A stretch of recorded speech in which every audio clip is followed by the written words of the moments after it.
चोरी पकड़ी गई। चोरी पकड़ी गई तुम्हारी।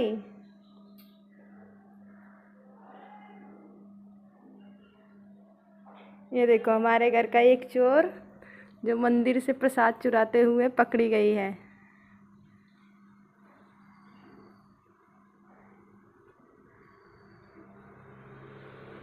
अरे नहीं बोले बाप।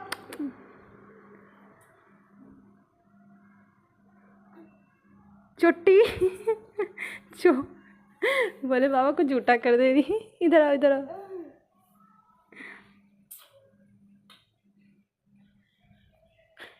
नहीं नहीं बस बस बहुत हो गया। नहीं नहीं